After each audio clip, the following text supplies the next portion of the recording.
Hindi lahat ng love story ay nagsisimula na katulad ng mga napapanood natin sa pelikula o sa mga drama. Hindi lahat ay nagsisimula ng maayos at nakakakilig. May mga storyang nagsimula at nagtapos sa hindi inaasahang pangyayari. Ikaw, gaano ka unique ang love story mo? Karamihan sa mga kwento ng pag-ibig na napapanood natin sa mga pelikula at drama ay nagsisimula ng may kilig. Yung tipong magkakagustuhan na kaagad ang isang babae at isang lalaki sa unang pagkikita pa lamang nila. May atraksyon na kaagad. Ngunit sa totoong buhay, hindi laging ganito ang eksena. Maraming love story ang nagsisimula sa hindi mo inaasahang pangyayari. Hindi lahat ng nagkatuluyan agad-agad nagkagustuhan. Yung iba marami munang pinagdaanan. Sa kwentong ibabahagi sa atin ng ating kabarangay na si Marie, marami ang makakaalala kung paanong nagsimula ang kanilang mga love story. Maaring may mga makarelate at muling balikan ng hirap at salimuot na pinagdaanan bago sila tuluyang naging masaya.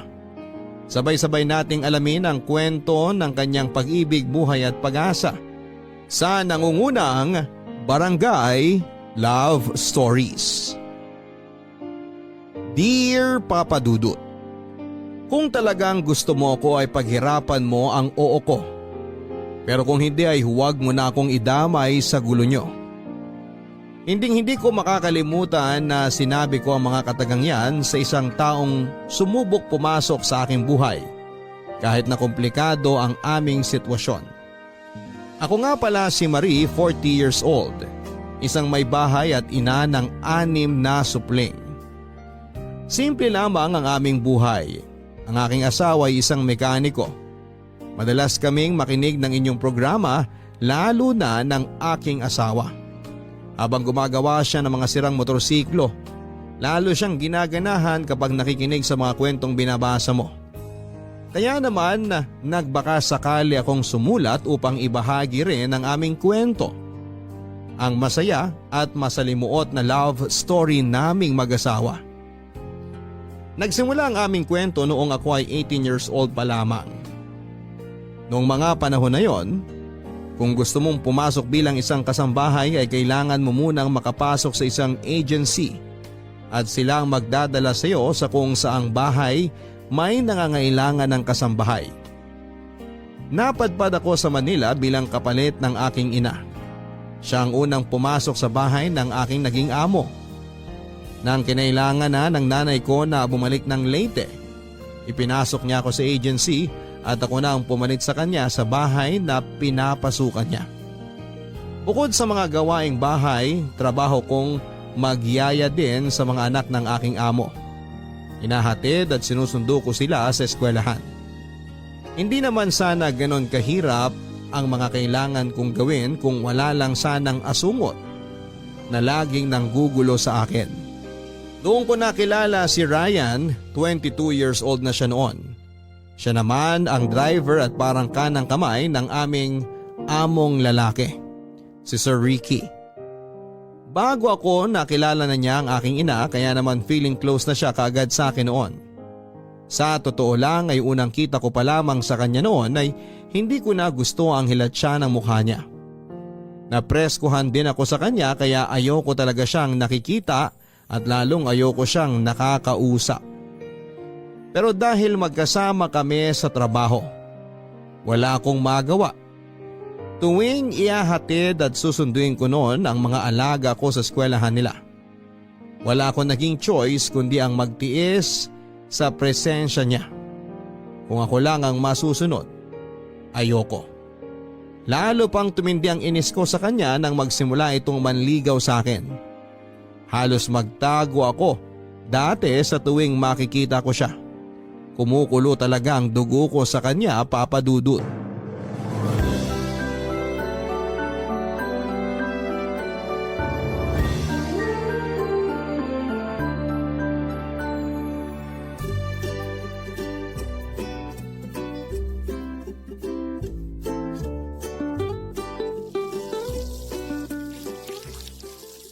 Good morning, Miss Beautiful. Anong kinaganda ng umaga kung mukha mo naman ang nakikita ko?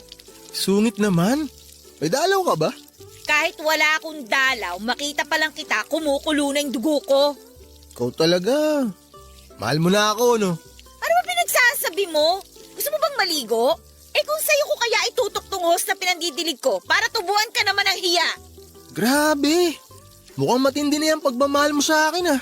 Matindi talaga yung kapal ng mukha mo, no? Di ba sabi nila, the more you hate, the more you love.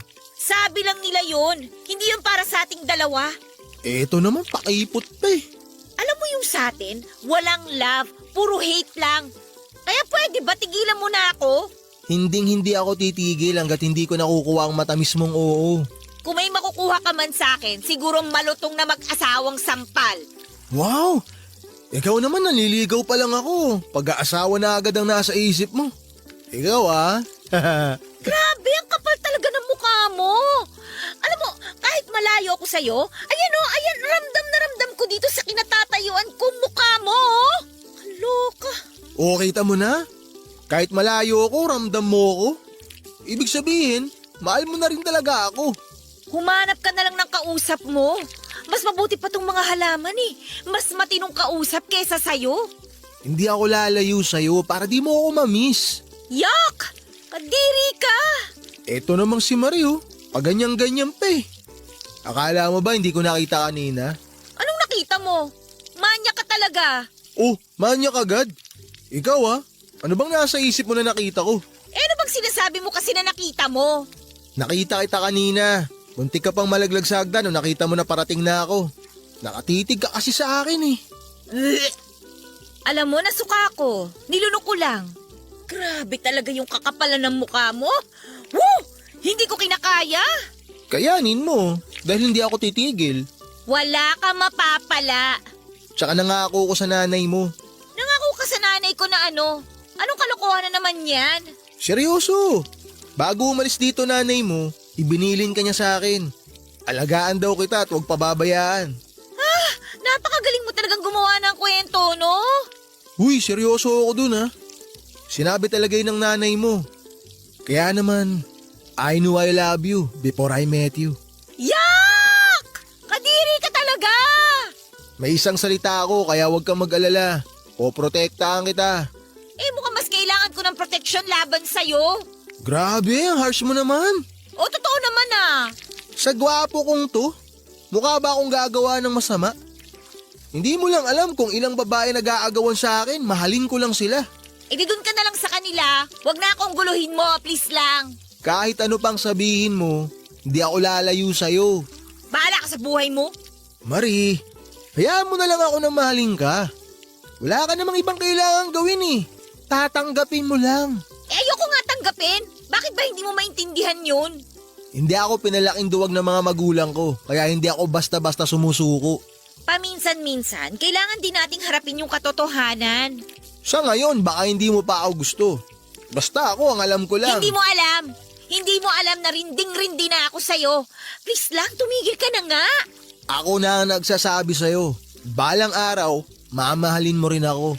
Ako na rin ang nagsasabi sa'yo, balang araw mapapagod ka rin. Patutunayan ko sa'yo na hindi mangyayari yun. Bahala ka sa buhay mo. Oo naman, bahala talaga ako sa buhay ko. Kung gusto mo, ako na rin bahala sa buhay mo. Madali akong kausap. Love you.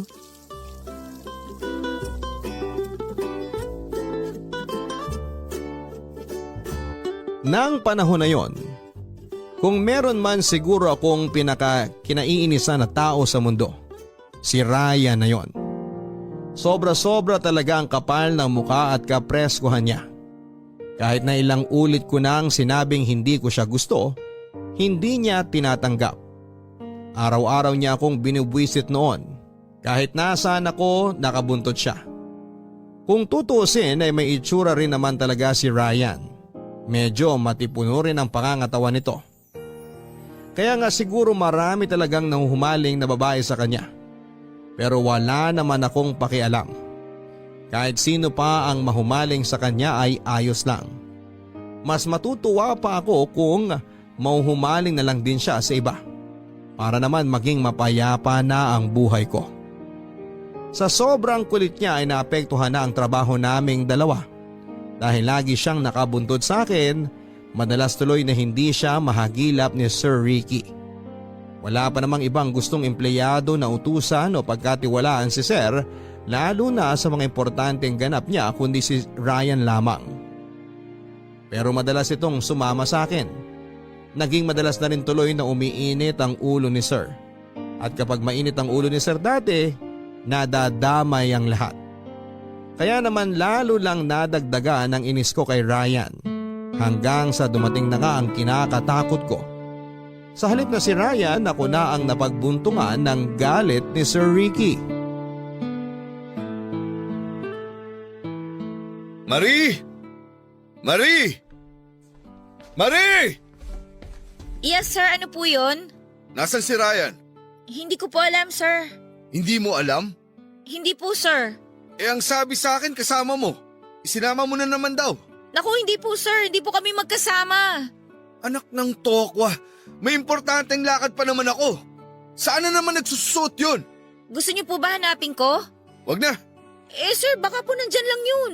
Alam mo kasi, nagmamaang-maangan ka pa eh. Ha? Sir? Akala nyo ba hindi ko halata? Ano po yun, sir? Matagal ko nang napapansin.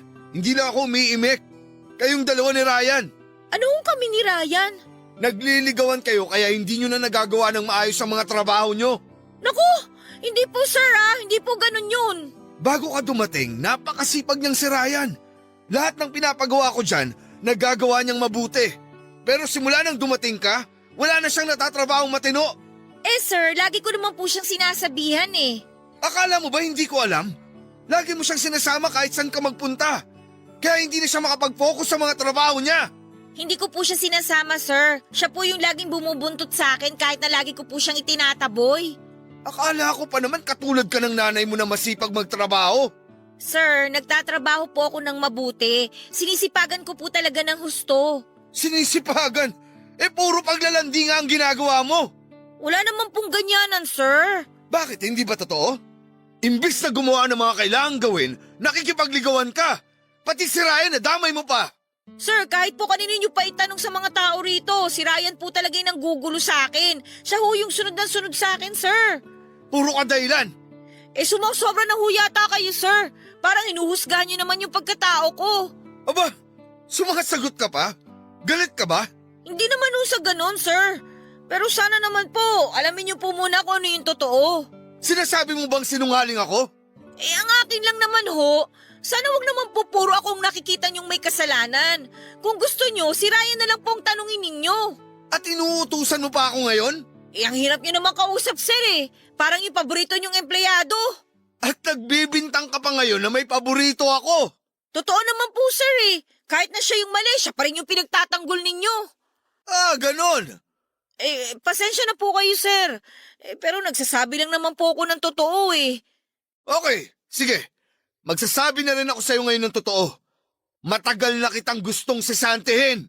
Sir, huwag naman pong ganun. Simulan mo na mag-impake ng mga gamit mo. Ibabalik na kita sa agency na pinanggalingan mo. Sir, sorry na po. Huwag niyo naman akong tanggalin sa trabaho, sir. Kanina lang, galing-galing mong sumagot ah. Ano nangyari? Sir, sorry na po talaga. Kailangan ko po tong trabaho na to. Sir! Sige na, iligpit mo na lahat ng gamit mo. Ayaw ko nang makita yung pagmumukha mo pag uwi ko.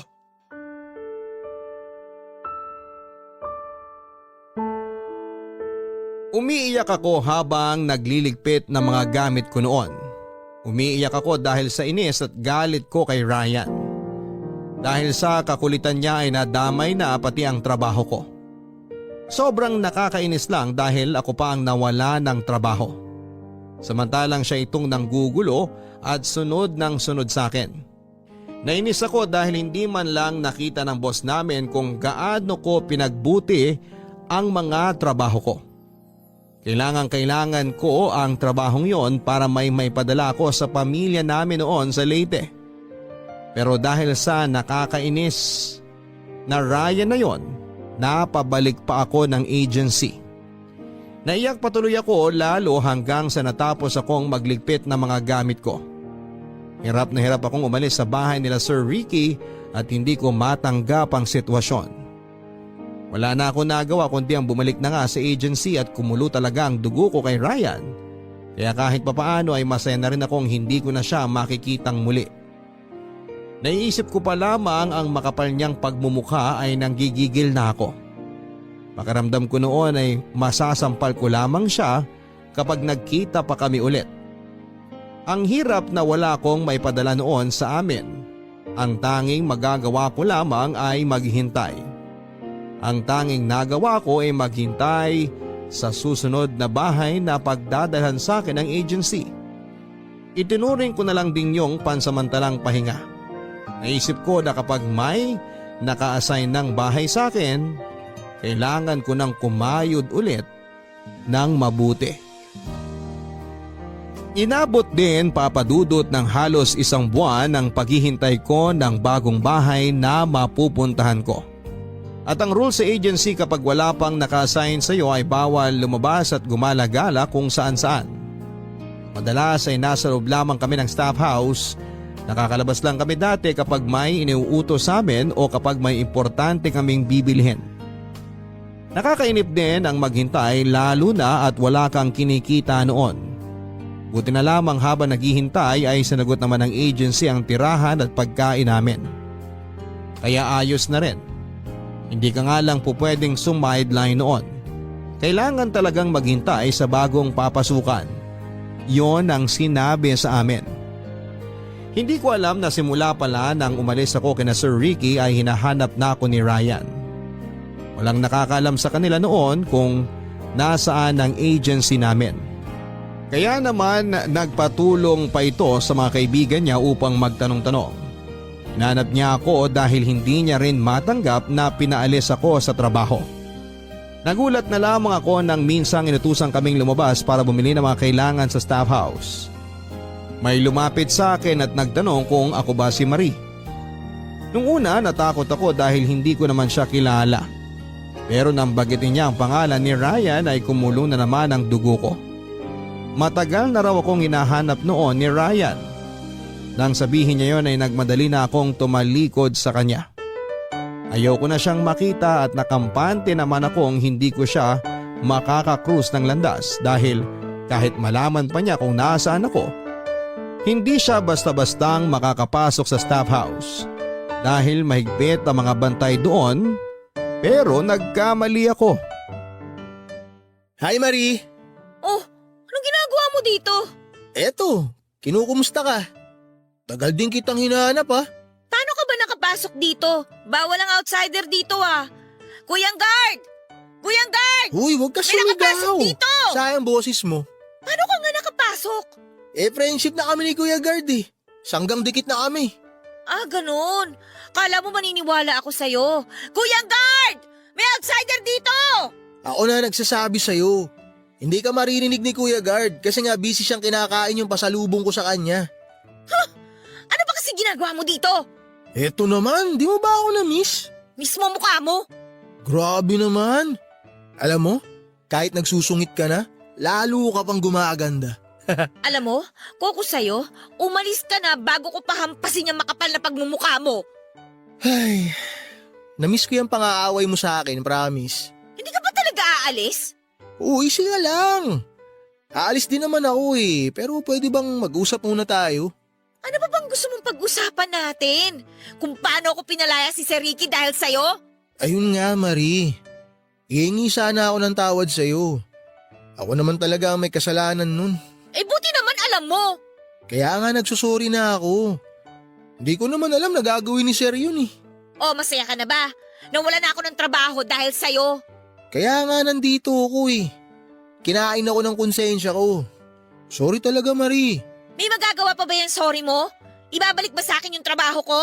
Maniwala ka, sinubukan ko namang kumbinsihin si Sir eh. Kaya lang. Kaya lang, mas mabuti pa para sa kanya na ako na lang ang mawala kesa sa'yo. Sorry na talaga. Hayaan mong makabawi ko sa'yo. O paano ka babawi, ha? Sige nga. Eh eto, mukhang ipapahamak mo na naman ako. Basta, balang araw, makakabawi rin ako sa'yo. Ah, wala nang balang araw. Wala nang balang araw?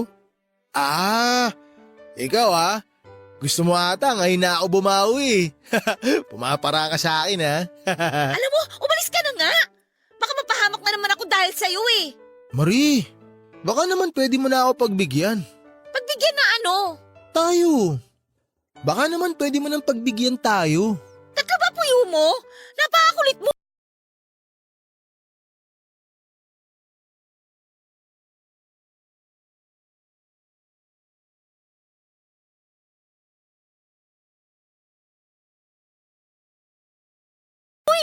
Sabi ko naman sa'yo, di ba? Hindi kita basta-basta na lang tatantanan. Kaya nga kahit na sobrang hirap, hinanap talaga kita eh. Parang kasalanan ko pa na nahirapan ka. Sige na kasi. Hayaan mo na akong kilalanin ka pa. Kahit kaibigan lang. Bahala ka sa buhay mo. Sa ayaw at sa gusto mo, lagi na kitang bibisitahin dito ah. Hindi ko pa rin nakakalimutan yung pangako ko sa nanay mo. Eh di si mama na lang ang guluhin mo, wag na ako. Alam mo, ang ganda-ganda mo talaga kahit nagsusungit ka. Love you.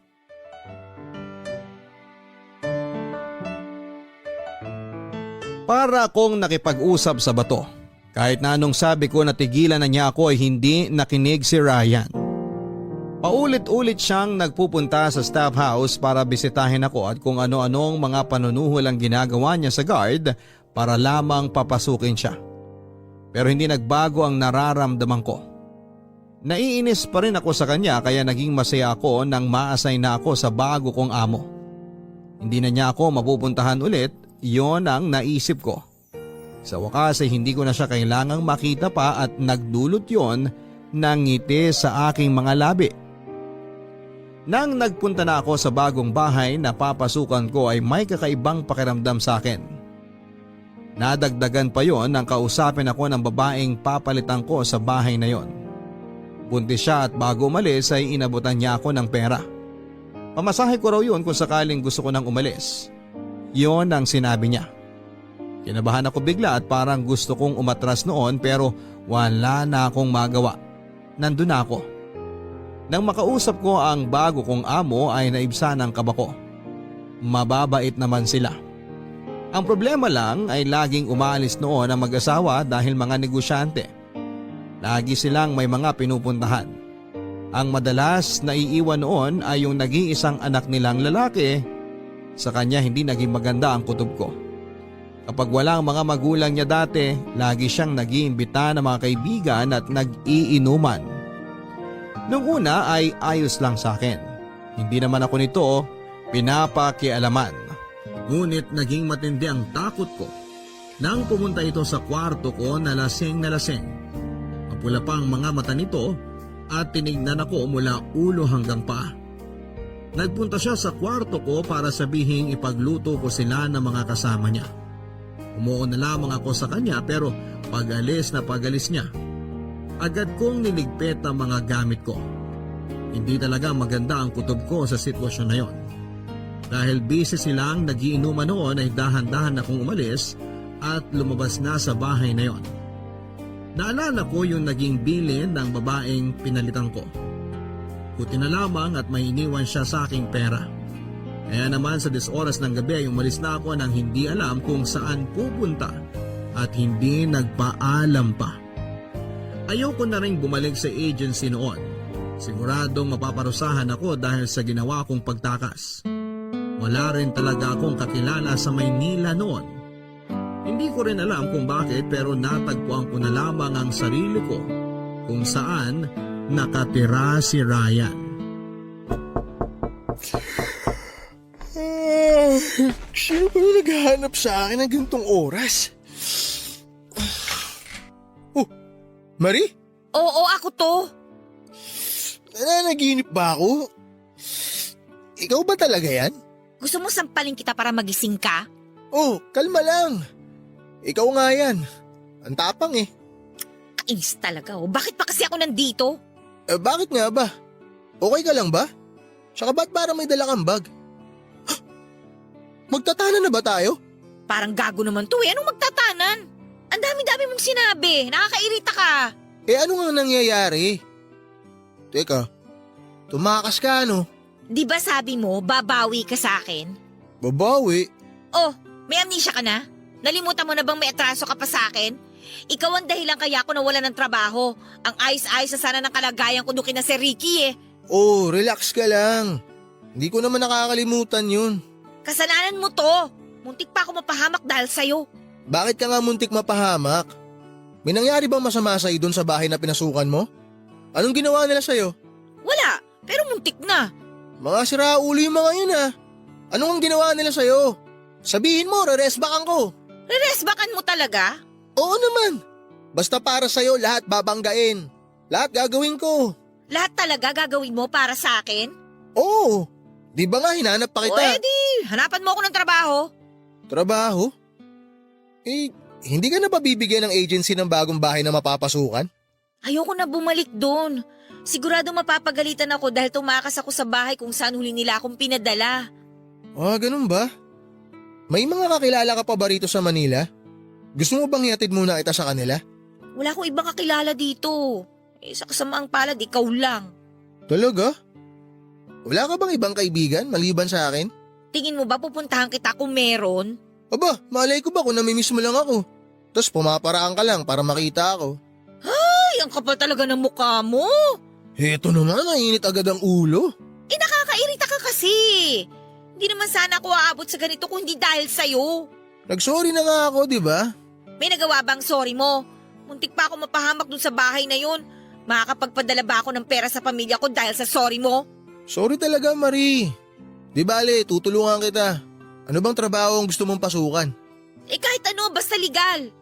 Marie, eto suggestion lang ha. Ayaw mo bang umuwi na lang muna sa inyo sa Leyte? Siguradong namimiss ka na rin ng pamilya mo ron. Ayoko. Ayoko umuwi sa amin ng ganito, no? Anong sasabihin ko sa kanila? Gusto mo samahan kita? Pakilala mo na ako sa kanila. Puro ka naman kalokohan eh. Pwede ba magseryoso ka naman? Seryoso naman ako sa'yo ha. Ikaw lang tong ayaw maniwala eh. Ang kailangan ko ngayon, trabaho.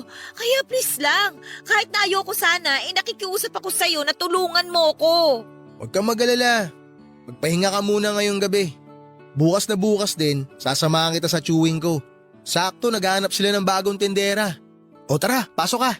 Akin na yung bag mo. Nang gabing yon ay doon ako natulog kina Ryan. Kahit na sobrang ayaw ko ay nilunok ko ang pride ko dahil wala naman akong ibang kakilala maliban sa kanya. Kahit papaano ay nakita ko namang mabait din siya. Doon niya ako pinatulog sa kama niya samantalang siya naman ay sa may sahig. Hindi rin ako halos nakatulog at tumakbo sa isip ko ang mga nangyari. Buti na lang at mabilis akong nakapag-isip. Dahil kung hindi ay hindi ko na alam kung anong nangyari sa akin sa bahay na yon. Inisip ko rin yung sinabi ni Ryan. Paano nga kaya kung umuwi na lamang ako sa amin? Pero kung umuwi ako roon, wala rin naman akong trabaho na mahanap doon at natakot ako para syempre sa kinabukasan ko. Hindi naman talaga madaling maghanap ng trabaho noon lalo na sa mga katulad kong walang natapos. Hindi ako nakapagtapos ng elementarya dahil mas pinili ko na magtrabaho. Buti na lamang at natuto akong magbasa at magsulat. Naging tulong na rin kapag nag-a-apply ako sa mga pinapasukan ko. Hindi naman mahina ang ulo ko pero sadyang may mga tulad ko na hindi pinalad sa buhay. Kapag patuloy akong pumasok sa eskwelahan, nakadagdag pa ako sa mga gastusin ng mga magulang ko. Pero na nagsimula na ako magtrabaho, mas nakatulong ako. Nadagdagan ang mga pambili namin ng pagkain at pangangailangan sa bahay. Nang gabing yon ay nakatulog ako na desididong makahanap ng bagong trabaho para makapagpadala na akong muli sa aking pamilya. Kinabukasan tulad ng sinabi ni Ryan, gumaya kami para pumunta sa isang tiyuhin niya. Sa totoo lang ay sumugal lang din ako sa pagsama ko sa kanya. Pero nang mga sandaling yon ay wala na akong ibang naiisip na paraan. Sa ayaw ko man at sa gusto. Si Ryan lang ang tanging kakilala ko noon sa Maynila. Nainis ako sa sarili ko kung bakit naman hindi ako masyadong nakipagkaibigan sa mga tao sa paligid ko. Pero nandun na ako sa sitwasyon na yon at kailangan ko na lang harapin. Kaya kahit na hindi sigurado ay sumama na lamang ako noon kay Ryan. Bahala na. Naisip ko namang kaya ko siyang takbuhan kung sakali. Pero nakita ko naman nung gabi na natulog ako sa kanila na mabait naman si Ryan. Naisip kong baka nagkakamali lamang ako ng iniisip sa kanya. Nakarating kami ng Tondo, yun ang unang pagkakataon na nakarating ako doon. Napakalawak pala talaga ng Maynila. Napakaraming pasikot-sikot. Naisip ko na lamang bigla habang nagbabiyahe at lumalakad-lakad na kami na marami pala talaga akong hindi napupuntahan. Nang dumating kami sa sinasabi niyang bahay ng tiyong niya, nakita kong may bakery sa tabi ng bahay. Kaya naisip ko na tendera siguro ng bakery ang hinahanap ng tiyuhin niya. Sa akin naman noon kahit ano, kahit pansamantala lang muna basta may mapasukan ako at kumita kahit na papaano. Tiyong Kaloy? Tiyong Kaloy? O Ryan, ikaw pala yan. Tiyong Kaloy? Kumusta ho? Mabuti naman at napadalaw ka. Oh, may kasama ka pala magandang dalaga. Si Marie nga po pala. Magandang araw ho. Magandang araw din, Iha. O, tuloy kayo. Si Chang Edna ho. Nako, alam mo naman yun. Ando na sa palengke. Gumagayak na nga ako at susunod na rin ako ron. Buti ho pala naabutan pa namin kayo. Oo nga. Pero kailangan ko na sumunod doon at baka mapuruan na naman ako mamaya. Alam mo naman yung bunganga ng Tiyang Edna mo. Pero teka, kumain na ba kayo? Opo. Kanina pa ho. Ikaw Marie, gutom ka ba? Hindi. Ayos lang ho ako. Busog pa po. Tamang-tama. May natira pa sa niluto ng tiyang mo kanina. Kumain na muna kayo. Ayos lang ho, Chong. Kahit mamaya na po. Ano nga palang sadya nyo't napadpad kayo rito? Kasi Chong, makikiusap sana kami. Baka naman nangangailangan kayo ng dagdag na tindera. Tindera? Bakit? Papakiusap ko sana tong si Marie. Baka po pwede siyang pumasok na tindera sa inyo. Naku, tamang-tama. Naghahanap talaga kami ngayon ng tindera dahil umalis yung dati naming kasakasama. Yun, saktong-sakto ho pala yung dating namin. Marie, nasubukan mo na ba magtindera? Ay opo. Dati po ako naglalako ng mga kakanin sa amin. Ayun. Pero ayos lang ba sa'yo maging tindera sa palengke? Ay naku, wala akong problema. Kayang-kaya ko po. Chong, sinisiguro ko ho sa inyo. Masipag po yang si Marie. Talagang maaasahan po. Hindi ka ba maselan, Iha? Karne, isda at mga gulay ang ititinda. Malansaro sa pwesto namin sa palengke. Wala pong problema. Sanay na sanay po akong magtrabaho. Mabuti naman pala kung ganon. Maraming salamat po talaga, Chong Kaloy. Mabuti pa, sumama ka na sa akin sa palengke para maipakilala na kita kay Tiyang Edna mo. Chong, may isa pa sana kaming papakiusap sa inyo eh. Babalik ka na ba kagad? Yun ang hindi pwede. Ay, naku, hindi po. Nagbibiro lang ako. Parang seryoso nyo naman kasi masyado. Ano ba yun? Bale, Chong, malayo po kasi yung tinutuluyan ko rito.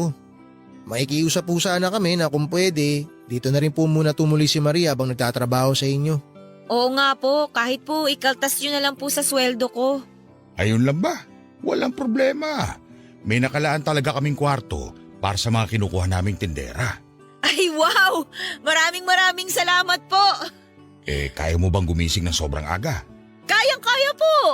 Kailangan kasi gumayak ng sobrang aga sa palengke. Kaya rin talaga kami naglaan ng kwarto dito para sa mga tindera namin para sabay-sabay kaming pupunta sa palengke at makatipid na rin sa oras. Wala pong problema. Kayang-kaya ko po yun. Mabuti naman kung ganon. Handang-handa ka na pala. Kaya ba may dala ka ng bag? Opo, talaga pong desidido po ako makahanap ng trabaho. Mukhang masipag ka naman at mabait. Opo, Chong, masipag po talaga yan. May kasungitan nga lang. Huwag po kayo maniwala dyan. Hindi naman po talaga ako masungit. Naku, ang mabuti pa. Kumain na muna kayo tapos sabay-sabay na tayo pumunta sa palengke para makilala ka na ni Edna. Kung gusto niyo po, pwede na po ako magsimula ngayon. Mukhang maganda yung naisip mo para hindi na rin ako laging inaaway ni Edna. Teka lang, kanina pa tayo magkakausap pero hindi ko pa pala na itatanong. Magkaano-ano ba kayo ni Ryan? Asawa ko ho siya, Chong Kaloy.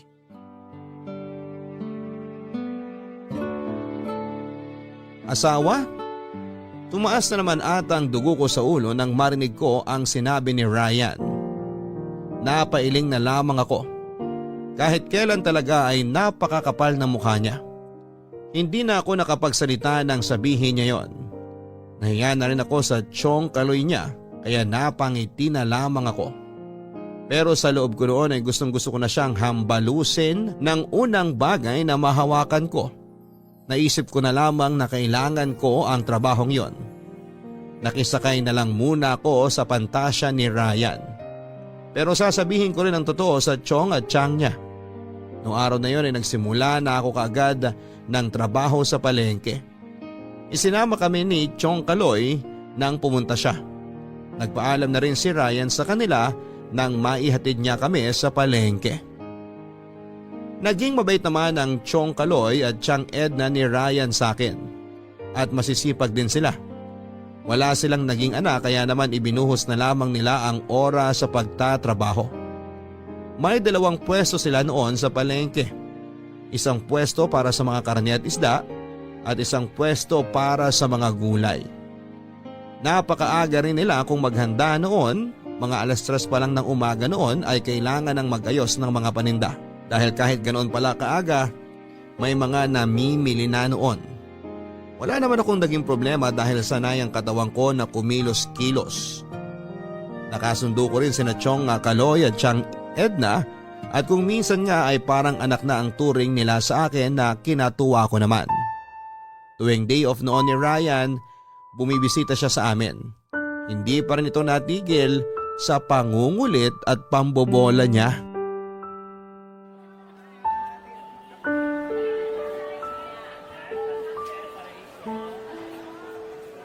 Ikaw ba si Marie?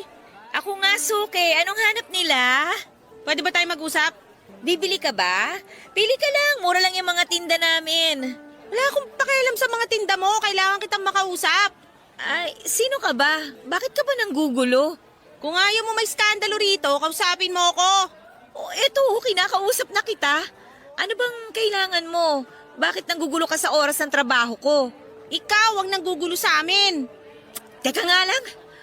Chong Kaloy, alis lang ako sandali ah. O ano ba yun? Sa palengke ka pala nagtatrabaho? Sino ka ba? Ano bang problema mo? Ako lang naman ang girlfriend ng lalaking nilalandi mo. Nilalandi ko? Sino? Aba, maang-maangang ka pa? Layo mo si Ryan. Si Ryan? Oo, si Ryan. Girlfriend ako ni Ryan. O pakialam ko. So wala kang pakialam kahit na may karelasyon na siya? Wala akong pakialam sa inyong dalawa. Akala mo hindi ko alam na pinupuntahan kanya lagi rito? Bakit ako sinusugod mo? Hindi ba dapat siya yung kausapin mo? Hindi naman siya pupunta rito kung hindi mo siya pinapapunta. Hoy, hindi ko siya pinapapunta dito ha. Sinungaling ka! Ako pa ang sinungaling? Bakit kasi hindi siyang tanungin mo? Ilang ulit ko na siyang tinataboy. Siya lang naman yung punta ng punta dito. Kala ko naman kung ang itsura mo. Lolokohin lang ako ni Ryan dun pa sa malansa. Sa totoo lang, mas malansa ka pa sa mga isdang tinda namin. Binabalaan kita ha. Layuan mo na si Ryan. Alam mo, wag mo sa akin sabihin yan. Kung gusto mo, itali mo sa bewang mo yung boyfriend mo nang hindi makawala. Ikaw ba talaga matapang ha? Totoo pala talaga yung sinasabi nila. Kung sino pa ang kabit, siya pa ang malakas ang loob. Uulitin ko lang ha, hindi ako kabet. Kahit kailan hindi ko pinatulan si Ryan. At isa pa, hindi ko nga alam na may girlfriend pala siya eh. Di mo alam kaya nakipaglandian ka. Ay bahala ka sa gusto mong paniwalaan. Pero kung ako sa'yo, kung may awa ka sa sarili mo, hiwalayan mo na siya kung alam mong niloloko ka na pala. Hiwalayan ko para magsama kayo ng tuluyan? Yuck! Ewan ko sa'yo. Kung ayaw mo maniwala sa akin, di bahala ka. Pero sana lang, wag mo nang idamay ang trabaho ko. Huwag ka namang gulo dito. Sinasabi ko sa'yo hindi ko hahayaan na maging masaya kayo. Muli ay nakaramdam na naman ako ng matinding inis at galit kay Ryan. Simula nang makilala ko siya, ay lagi na lang akong inaaway noon ng kung sino-sino. Ang gusto ko lang naman sana makapagtrabaho ng maayos at kumita ng perang maipadadala ko sa pamilya ko. Nahiya ako kina Chong Kaloy at Chang Edna sa nangyari. Pero dahil mababait sila, hindi naman ako napagalitan. Naintindihan nila ang sitwasyon dahil din sa nangyari, nalaman nila ang totoo na hindi naman talaga kami mag-asawa ni Ryan. Ipinaliwanag ko sa kanila kung ano talaga ang nangyari. Nang malaman nila ang totoo ay hinayaan pa rin nila akong magpatuloy sa pagtatrabaho sa kanila bilang tindera. Pero aaminin ko, Papa Dudut, kahit na ayoko, naapektuhan ako sa sinabi ng babaeng nagpakilalang girlfriend ni Ryan. Hindi ko alam kung nasaktan ba ako o nainis lang ako dahil hindi ko alam na may girlfriend pala siya. Nung bago kasi mangyari yung pagkumpronta sa akin nung girlfriend ni Ryan, kahit papaano ay humupa na ang inis ko sa kanya. Nagpapasalamat din naman ako sa kanya dahil kaya ako may trabaho ay dahil sa kanya. Nang mga nakaraang araw na bumisita siya, naging magkaibigan na kami paunti-unti. Pero nang sugurin ako ng babae niya, ayoko na naman siyang makita. Hindi ko rin talaga maintindihan noon kung ano ba talaga ang nararamdaman ko. Lalo pa akong nainis dahil pakaramdam ko tuloy. Pinaglaruan niya lamang ang damdamin ko. Ilang buwan din ang nakalipas at nagpatuloy pa rin akong nagtrabaho bilang tendera sa palengke kasama nila Chong Kaloy at Chang Edna. Hindi na ako binalikan ulit ng babae ni Ryan. Simula rin kasi nang sugurin ako ng babaeng yun ay hindi na ako nakipag-usap kay Ryan. Kahit lagi siyang bumibisita noon ay hindi ko siya hinaharap. Ayoko nang madamay pa sa kahit na anong gulo na may kinalaman sa kanya. At dahil nga sa hindi ko naman siya kinakausap pa ay huminto na lamang din siyang bumisita sa akin. Pero aaminin ko na may kaunting pagkadismaya akong naramdaman kapag alam kong day off niya noon at hindi siya dumarating. Nahirapan man akong aminin sa sarili ko. Pero ang totoo, may tuwa at lungkot sa akin at naging masaya ako dahil alam kong sa wakas, payapa na ang buhay noong tinigilan na niya ako. Pero nakaramdam din ako ng lungkot dahil na-miss ko ang kakulitan ni Ryan.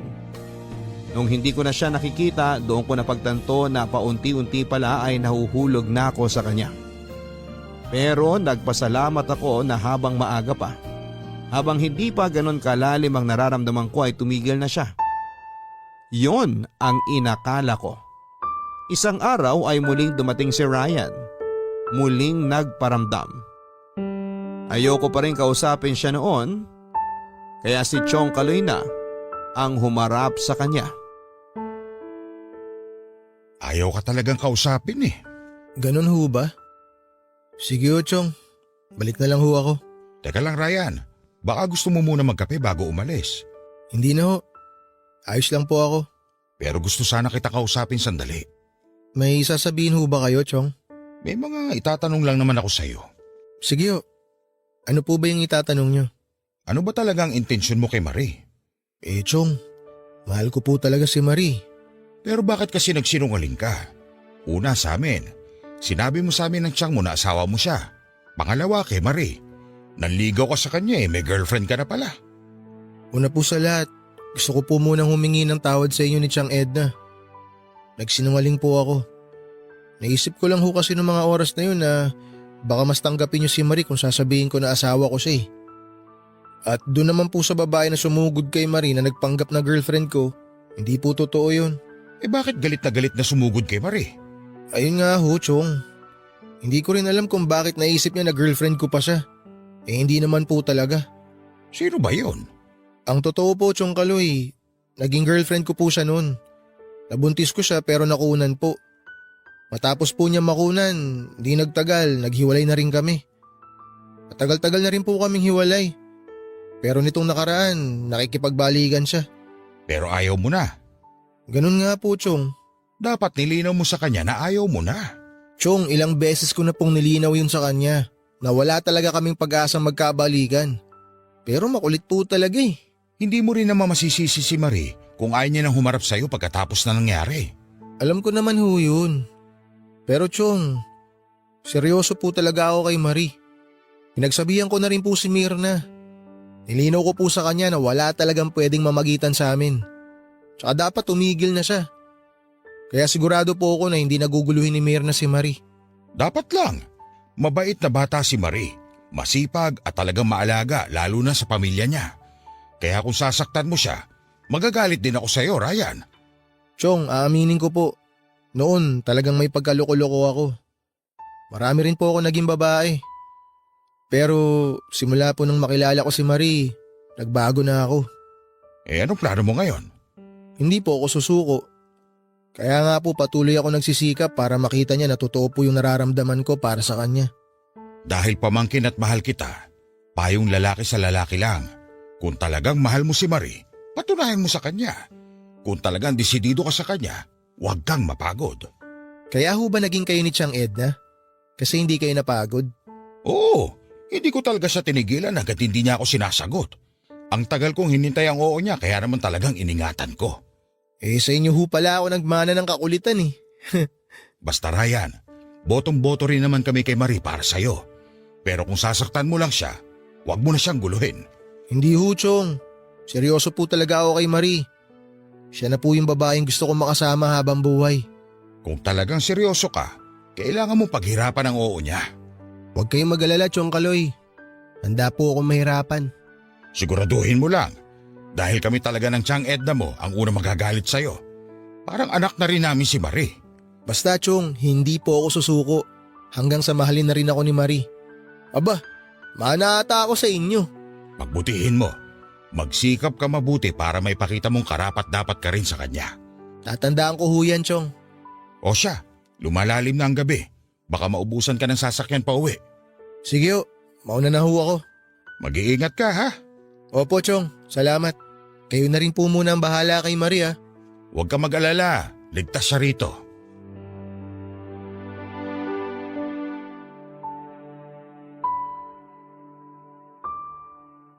Narinig ko ang buong usapan nila Chong Kaloy at Ryan. Narinig ko ang lahat dahil nasa kabilang kwarto lamang ako. Hindi ko alam kung ano ang dapat kong maramdaman sa mga napakinggan ko. Dapat ba akong matuwa, malungkot o kung anuman? Naguluhan ako pero habang tumatagal, nakaramdam na rin ako ng takot. Takot na baka nga nahuhulog na ako ng tuluyan kay Ryan at ayoko lang aminin noon dahil natatakot akong masaktan. Buong buhay ko ay wala akong ibang iniisip kundi ang pamilya ko lamang. Nasanay ako nag-aalala at nag-aalaga ng aking pamilya at tanging sa kanila ko na lamang pinaikot ang mundo ko. Hindi ako nasanay na may nag-aalala at gustong mag-alaga sa akin. Kaya siguro nung narinig ko ang mga sinabi ni Ryan, nakaramdam ako ng ginhawa na may halong kilig. Naisip ko na ganun ba ang pakiramdam na may nagmamahal sa'yo. Ilang araw din ang lumipas na hindi nagparamdam si Ryan. Hindi ko alam, Papa Dudut, kung binigyan niya lamang ako ng panahon na mag-isip-isip. Pero nagpatuloy ang buhay ko. Nagpatuloy ako sa pagtatrabaho kina Chong Kaloy at Tiang Edna sa palengke. At para hindi ko maisip noon si Ryan ay pinilit kong maging abala. At habang tumatagal na hindi nagpaparamdam si Ryan, nagkaroon din ng takot sa puso ko na baka hindi ko na siya makitang muli. Paano kung napagod na siya at sumuko na ng tuluyan? Naisip ko na paano kung tulad din siya ng ibang mga lalaki na magaling lang sa salita? Marami pang tanong sa isipan ko noon pero nasagot ang lahat ng iyon ng isang araw ay muli siyang nagpakita sa akin. Mabuti naman, kinausap mo na ako. Pwede namang hindi. Eto naman, mainit agad ang ulo. Di ka pa rin nagbabago. Ikaw din naman. Pogi pa rin, di ba? Walang kupas. Huwag kang mag-alala. Ikaw rin naman eh. Maganda ka pa rin sa paningin ko. Ano bang kailangan mo? Marami pa akong gagawin. Okay lang na medyo magtagal tayo. Ipinagpaalam kita kina Chong Kaloy at Tiang Edna. Sabihin mo na kung may sasabihin ka. Kailangan ko nang bumalik sa pwesto at maraming tao ngayon. Hindi mo man lang ba ako kukumustahin? Ang tagal nating hindi nagkita. Ay, kailangan pa ba? Mukhang maayos ka naman ah. Ikaw ba? Kumusta ka na? Maayos naman ako. Mas payapa na ang buhay ko nung hindi mo na ako ginugulo. Hindi mo ba na-miss yung panggugulo ko sa'yo? Hindi. Ano ba kasi talagang ginagawa mo dito? Baka hanapin ka na naman sa akin ng girlfriend mo ha? Hindi ba nabanggit ni Chong Kalu yung tungkol doon? Hindi ko naman talaga girlfriend yun eh. Eh kung totoo man yung sinasabi mo, hindi yun alam ng babae. Nilinaw ko na sa kanya ang lahat. Kaya hindi ka naguguluhin ulit nun. Mabuti naman kung ganun. Ayoko ng gulo. Marie, wala ba talaga akong pag-asa sa'yo? Ano bang inaasahan mong sagot ko sa'yo? Yung totoo. Ni minsan ba wala kang naramdaman para sa akin? Kahit katiting lang? Hindi ko rin alam. Anong hindi mo rin alam? Ewan ko.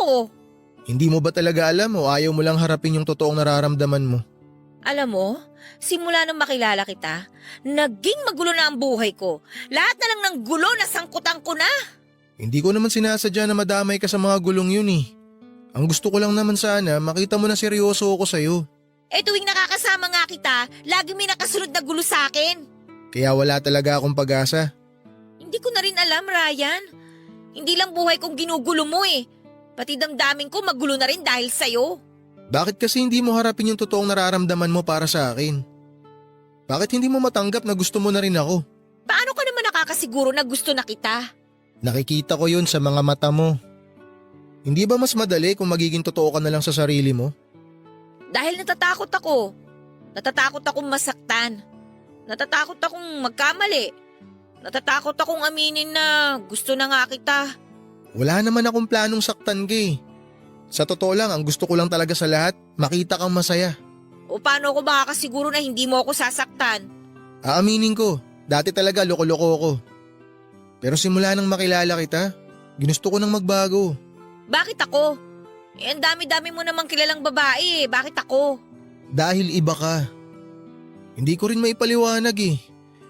Ang alam ko lang, gusto kong makita na lagi ka nakangiti. Kahit nga nagsusungit ka eh, gusto ko pa rin marinig boses mo. Sigurado ka ba sa akin? Ngayon lang ako naging ganito kasigurado sa buhay ko. Alam ko lang na ikaw ang babaeng gusto ko na makasama habang buhay. Kapag umuo ko sa'yo, wala nang atrasan ha? Talagang wala nang atrasan to. Alam ko, hindi lang tayo pinagtagpo. Tinadhana rin tayong magsama. Paano kung hindi? Kahit na hindi, gagawa ako ng paraan. Kahit tadhana pa ang kailangan kong kalabanin, gagawin ko. Makasama lang kita. Ano ba tong ginagawa mo sa akin? Bakit ba parang nagkakaroon ako ng pag-asang magiging masaya tayong dalawa? Dahil posible naman talaga. Kailangan mo lang akong pagbigyan na patunayan lahat sa'yo. Hindi ko namang ginusto to eh. Parang isang araw nagising na lang ako na hinahanap kita. Ibig bang sabihin yan? Mahal mo na rin ako? Hindi ko nga alam. Huwag mo nang pigilan ang nararamdaman mo, Marie. Akong bahala sa'yo. Sana ganun lang kadali yun. Please naman oh. Hayaan mo lang ako na mahalin ka. Hayaan mo lang ako na patunayan sa'yo na seryoso talaga ako sa'yo. Kahit na ayokong mangyari yon ay bumigay pa rin ako noon sa matatamis na salita ni Ryan. Marami mang naging takot sa puso ko. Binigyan ko na lang ng laya ang sarili ko na mahalin siya. Nakita ko kung gaano kasaya si Ryan nang sagutin ko siya, Papa Dudut.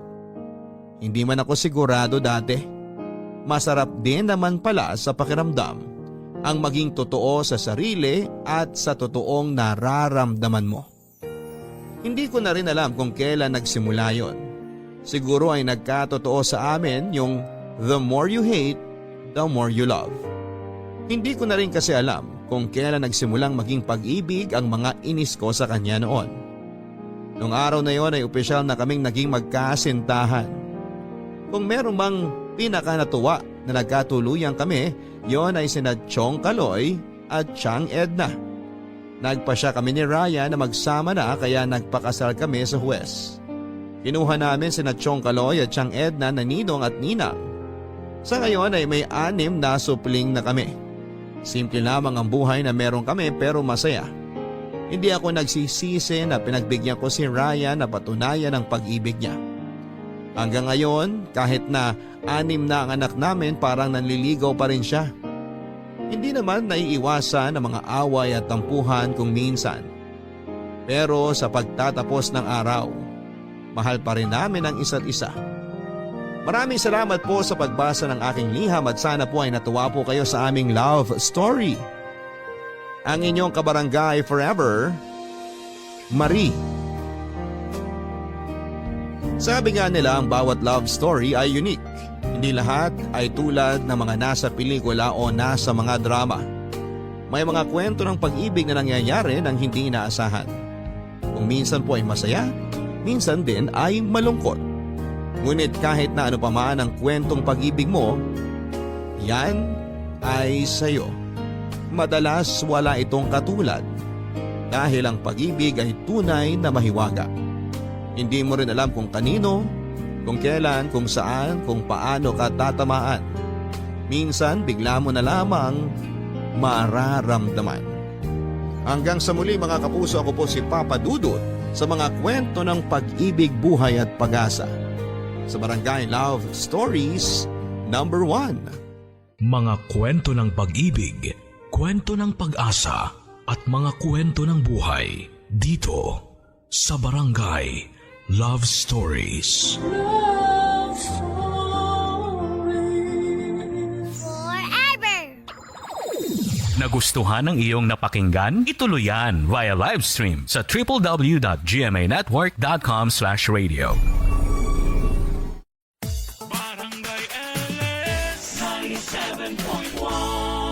Forever! Mga kwento ng pag-ibig, kwento ng pag-asa at mga kwento ng buhay dito sa Barangay Love Stories.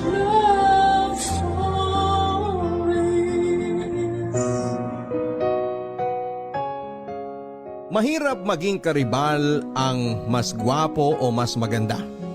Pero mas mahirap na karibal ang tukso ng pera. Dear Papa Dudut, isang magandang araw po sa inyo at sa lahat ng ating mga kabarangay. Itago niyo na lamang po ako sa pangalang Carmela.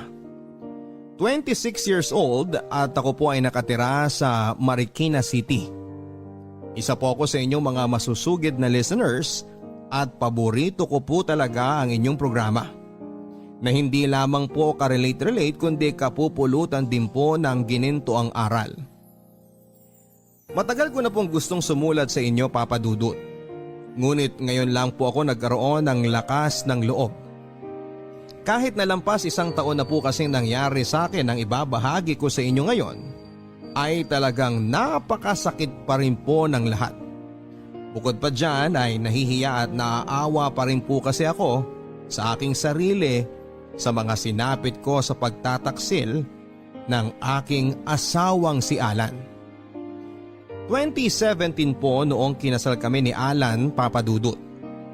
Bago niyan ay naging mag-boyfriend muna kami ng 1 taon.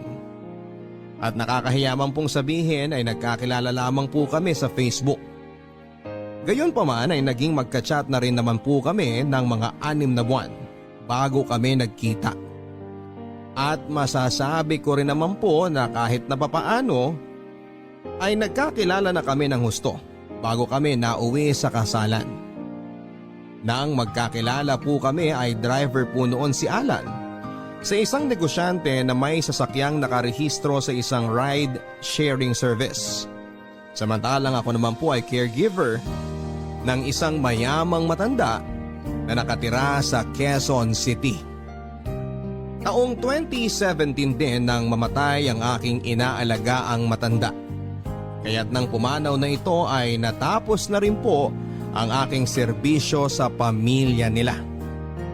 Masasabi ko pong naging close na rin po ako sa pamilyang yon dahil halos 3 taong ko rin pong inalagaan ang matanda bago ito binawian ng buhay. Nakatira po ang matanda sa poder ng kanyang mga anak, sina Ma'am Gilda po at Sir Mike. Tulad ang karamihan ng mga mayayaman, madalas din po silang wala sa bahay dahil busy sa kanilang trabaho. At ang mga anak naman po nila ay nakatira sa kondo na malapit sa mga universidad kung saan sila nag-aaral. At dahil ako nga po ang caregiver ng matanda, ay kapag may mga reunion at mga pagsasalo-salo ay kasama din po ako. Kaya't kilalang kilala ko na rin po ang kanilang pamilya. Pati na ang kanilang mga sekreto. Alam ko po na kahit na mukhang maayos po ang pamilya nila sa labas, ay marami po silang problema.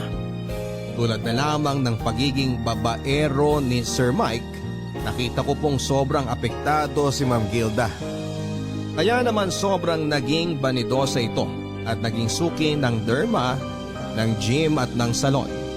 At doon ko nga po naisip na mas mabuti na nga po siguro ang maging mahirap kaysa mayaman nga pero miserable naman sa sariling bahay at pamilya. Nang natapos na po ang serbisyo ko sa pamilya, ay nahirapan po akong makakuha ng ibang employer. Kamalas-malasan nga po dahil ilang buwan pa lamang kaming kasal noon ni Alan at nag-iipon dahil nagbabalak na nga po kaming magkanak.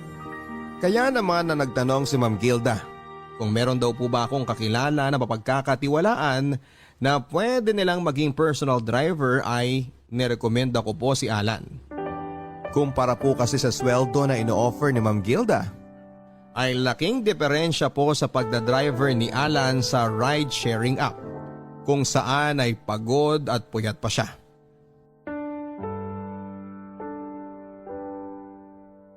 Ano mahal, kumusta ang pag-uusap niyo ni na Ma'am Gilda at Sir Mike? Ayun, maganda. Si Sir Mike lang ang nakausap ko kanina. Wala yung asawa dahil nasa bakasyon daw.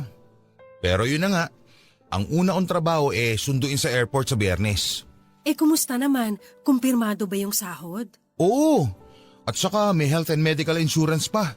Professional na professional. Tapos may sarili pa akong kwarto ron. Pwede rin ako matulog dun kung sakali may mga emergency at gabi ng hatid o sundo. Oo, swerte nga ako sa kanila Kuminsan nga, pumepetics na lang ako at nag-e-enjoy dun sa bahay kasi kadalasan naman tulog yung matanda. Napakalaki nga ng bahay at ang ganda. Sosyal na sosyal.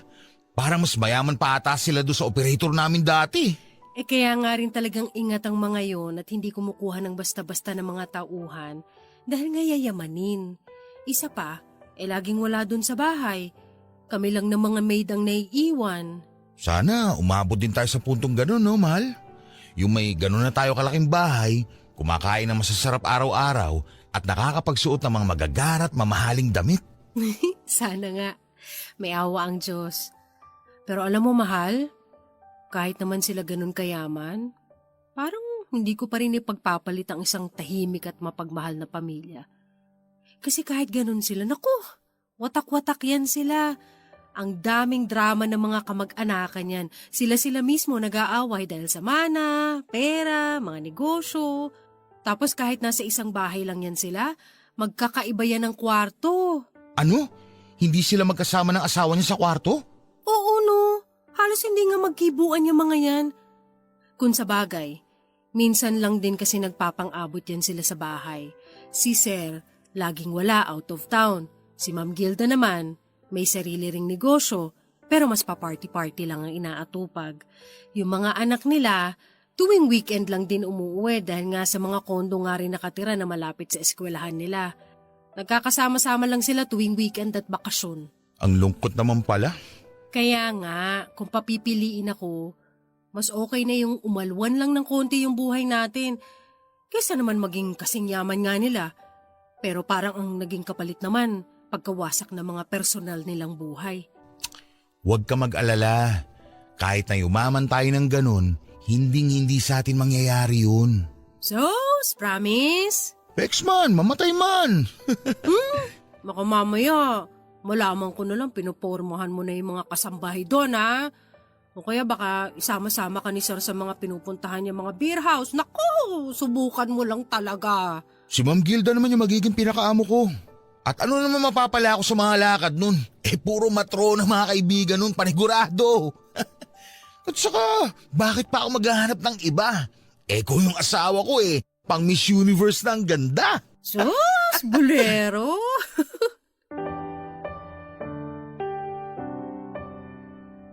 Naging maayos naman po ang mga unang linggo ni Alan kina Ma'am Gilda, Papa Dudut. Dahil din po mataas ang kanyang sweldo ay hindi na po ako nagmamadali na maghanap ng mapapasukang trabaho. Nagsimula na lang po muna kami ng maliit na online reselling shop. At yung kinikita doon ay nilalagay ko lang po sa ipon naming mag-asawa. Nakatulong din po ang pagpapahinga kong yon dahil nag-iisip na nga po kami na magkaanak ni Alan.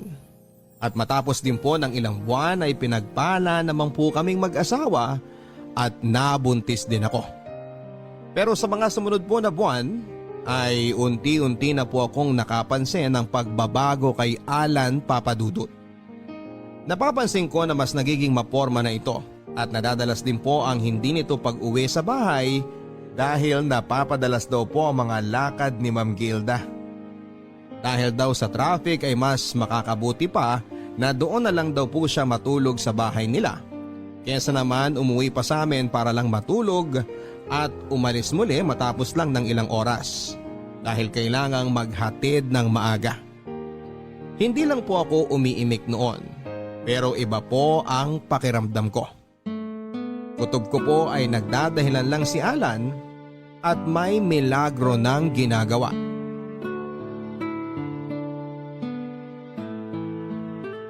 Karen, may gagawin ka ba sa isang linggo? May pasok ako sa trabaho. Bakit ate? Anong meron? Kasi baka pwedeng dito ka na muna matulog next week. Next week? Buong linggo? Oo, sana. Halos layo din naman itong bahay namin dun sa pinapasukan mo, 'di ba?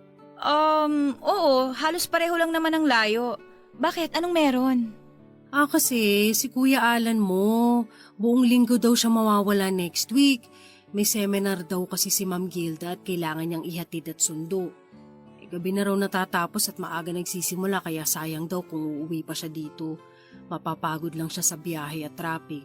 Ha? Oo, sige, wala namang problema.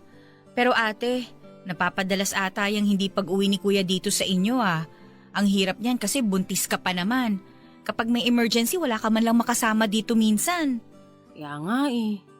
Pero doon naman sa ibang araw minsan, pa isa-isang gabi lang siya nawawala. At saka, ilang buwan pa lang naman itong si baby, hindi pa naman ganun kasela ng kalagayan ko. Kahit na. Mahirap pang mag-isa lang dito. Nakakapag-alala yan. At kung ganyan ka-busy ang schedule ni Kuya Alan, paano na lang sa mga susunod pang buwan? Mas magiging delikado na ang lagay mo nun. Naku, ang sabihin mo, ang mas nag-aalala ko baka may ibang inuuwian. Ano? Joke lang. Naku ate ha, feeling ko may pinaguhugutan yung hirit mo na yan. Bakit mo nasabi yon? Ano nangyari? Wala! Ay naku ate, kilala kita. Alam ko yung mga ganyang tono mo, may hugot yan. Ewan, siguro napaparanoid lang din ako dahil buntis. Alam mo yon, yung emosyonal. Feeling ko kasi parang biglang naging malayo si Alan sa akin. Paanong malayo? Madalang na lang kami magkwentuhan. Parang palaging aligaga at lumilipad ang utak tapos nag-shopping ng mga bagong damit. Akala mo may pinopormahan. Pero minsan naisip ko baka naman ganun talaga kasi nga syempre personal driver, kailangan presentable siya dahil puro mga mayayaman yung mga nakakasalamuha niya araw-araw eh. Naku ate, sabi ko na eh. Parang may nagbago nga ng konti kay Kuya Alan nung huli tayong nagkita-kita. Ngayong nabanggit mo, parang babae nga ang dahilan. Ano ka ba? Ginagatungan mo pa ako eh. Di ako gumagatong ate ha. Kinukumpirma ko lang yung mga hinala mo. Habang tumatagal po ay mas lumalakas ang kutob ko na may ibang babae si Alan Papadudut. Bukod sa napapadalas po kasi ang hindi niya pag-uwi sa amin, napansin ko rin pong may pagbabago sa ugali niya. Kung minsan po kasi pakiramdam ko ay palagi po siyang distracted o iba ang kanyang iniisip. Kung minsan naman po ay sobrang sweet niya sa akin na parang bumabawi na ewan. Pero kahit na gano'n naman po, kahit na papaano ay hindi naman po siya nakakalimot sa mga obligasyon sa amin. At never po naming naging problema ang pera. Hanggang isang araw ay may napansin akong kakaiba sa damit ni Alan. May kakaiba po itong amoy, pabango ng babae. Nung una ko po itong napansin ay binabaliwala ko lamang ito.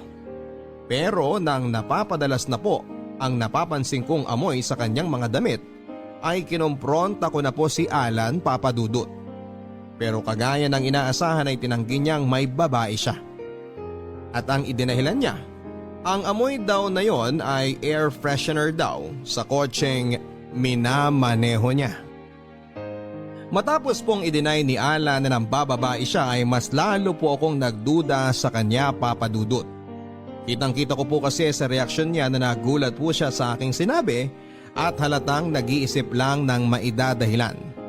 Kaya po mula nang kinompronta ko po si Alan ay naging mapagmasid na po ako sa mga kinikilos niya.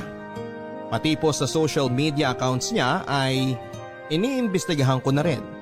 Chinek ko ang lahat ng mga babaeng hindi ko kilalang nasa friend list niya.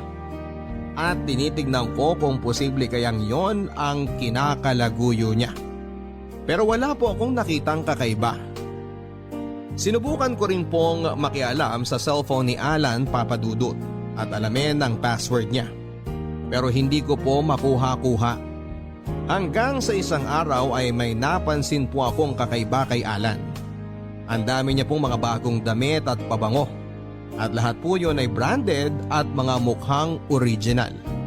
Pero ang pinagtataka ko po ay parang kahit na marami siyang mamahaling damit at gamit, ay hindi pa rin naman kami kinakapos sa pera. Nagsimula na po akong magtaka kung saan siya kumukuha ng ekstrang pera niya.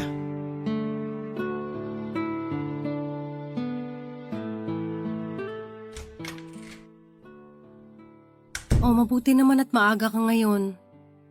Oh, namili ka na naman? Wala, konti lang naman to. Nagluto ka na ba? Magluluto pa lang. Wag na. Tamang-tama, may dala ako ditong pagkain. Oh, mamahaling restaurant to Sinamahan ko kasi si Ma'am kanina eh. Nag-meeting siya dyan. Inorderan na rin ako ng pagkain para daw sa atin. Naku, ang bait talaga ni Ma'am Gilda. Oo, mabait talaga. Ano na naman sinaping mo? Mga damit lang to tsaka rubber shoes. Naka-sale kasi. Ay sige nga akin na para malagay na sa labahan. Andyan sa bag. Oh, mga branded to 2.5 para sa isang polo? Grabe naman. Yan yung original price. 500 ko lang nabili ang mga yan. Teka, 3 to Tapos may mga t-shirt pa. Kung 500 ang isa nito, magkano inabot? Mura lang yan. Mga naka-sale na yan.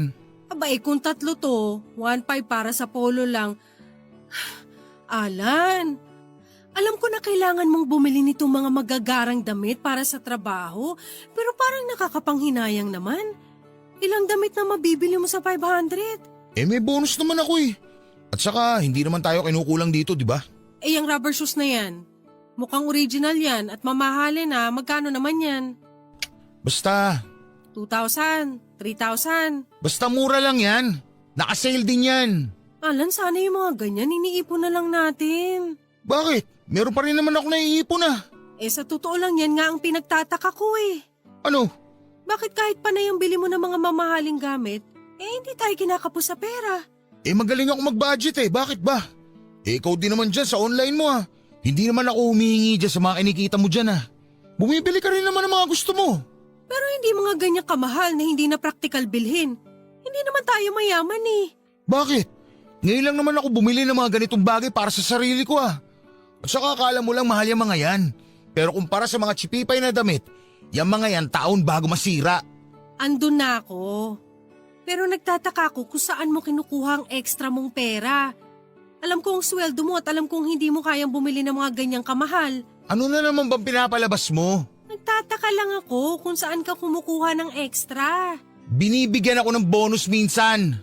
Pag nagpapabili, kadalasan hindi na inukuha yung sukli. Iniipon ko at yun ang pinambibili ko ng mga yan. O ano? Okay na? Hirap sa'yo Masyadong kung ano-ano iniisip mo sa akin. Wala kang tiwala. Lumabas-labas ka nga minsan at nang hindi ka nabubuang dito mag-isa sa bahay. Kapag nagtatalo po kami ni Alan ay palagi niya po akong binabaliktad, Papa Dudut. Palagi niyang sinasabi na kung ano-ano raw ang iniisip ko at napaparanoid ako dahil madalas na naiiwan lamang ako mag-isa sa bahay. At dahil daw buntis ako, kaya ako nagiging emosyonal. Sa makatuwid ay pinapalabas po sa akin ni Alan na walang basihan ang mga pagtatanong at mga pagdududa ko sa kanya. Pero the more na sinasabihan niya po ako noon ay mas lumalakas pang lalo ang aking paghihinala. At hanggang isang araw nga po sa 7th buwan ng pagbubuntis ko ay naulit na naman at nagpaalam sa akin si Alan na mawawala daw siya ng 1 linggo. At sa pagkakataon na yon, Papa Dudut, ay out of town pa daw dahil kailangan daw niyang samahan si Ma'am Gilda sa Cebu para ipagmaneho at maging bodyguard habang binibisita nito ang bagong kumpanyang itinayo raw sa Cebu.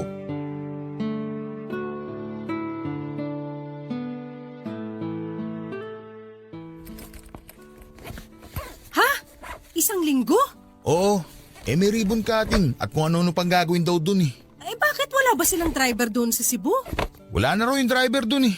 Nagretiro na. Ang andun lang daw sa bahay nila, yung caretaker. Bakit hindi na lang doon kumuha na magmamaneho? Kabisado mo ba yung Cebu? May wish naman eh. Kaya nga ako isasama dahil sa akin nagtitiwala. Siyempre mga mayayaman yan. Paano kung kidnapin yan? Paano kung hold upin yan dun? Palibhasa kasi wala kang kalam-alam sa mga buhay ng mga mayayaman. Bakit ka galit? Nagtatanong lang naman ako ah. Para kasi may pinapalabas ka na naman eh. Hoy Alan, huwag kang defensive. Siguro may tinatago ka talaga no? Umamin ka nga. Saan ka ba talaga pupunta? Sa Cebu nga. Tumahimik ka na nga lang. Buntis ka di ba? Pinapahamak mo magiging anak natin dahil dyan sa mga walang kakwenta-kwenta mong pagdududa. Ako? Ako pa ang magpapahamak sa anak natin? Ikaw nga tong lalayas ng 1 linggo at iiwan ako dito mag-isa na pwede ako manganak anytime? Bakit? Di ba pumayag naman si Karen na makasama mo dito? At hindi naman tayo makakaabala sa kanya. Babayaran naman natin siya. Yan nga problema sa'yo eh. Nagbago na yung ugali mo. Para sa'yo lahat ngayon nabibili na ng pera. Feeling mo mayaman ka. Ano? Hoy Carmela, tandaan mo. Kung hindi sa pagtatrabaho ko, hindi tayo mabubuhay dito. At bakit mo sa akin isinusumbat yan ngayon? Di ba kasunduan natin? Ikaw muna magtatrabaho at ako magpapahinga para magkaanak na tayo? Hindi lang ako may gusto nito. Plano natin to. Problema sa'yo, parang nakalimutan mo na mga plano natin eh. Parang nakalimutan mo nang may pamilya ka at magiging ama ka na. Ang OA! Napaka-OA mo! Sa halip na singhalan mo ko at maging defensive ka dyan, kausapin mo na lang ako ng maayos. At sagutin mo ng maayos ang mga tanong ko. Bakit? Ano bang tanong mo? Saan ako pupunta, di ba? Sa Cebu. Anong gagawin ko ron? Magmamaneho ko ron.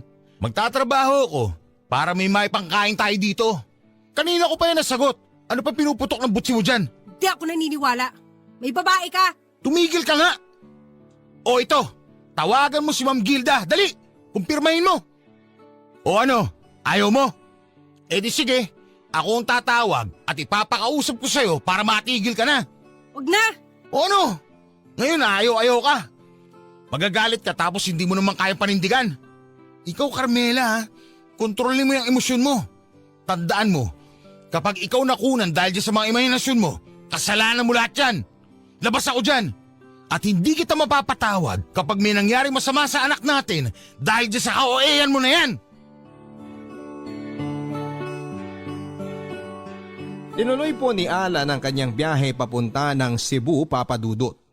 Pero hindi ko po talaga maalis sa sarili ko ang pagdududa kung talagang aalis siya para sa trabaho.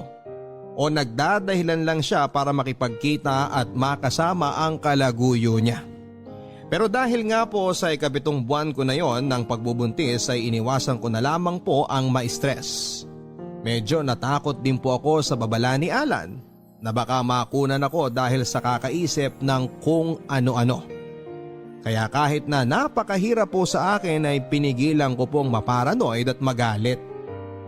Pero sa ika-4 na araw sa out of town ni Alan ay hindi ko na po napigilan ang sarili ko, Papa Dudut.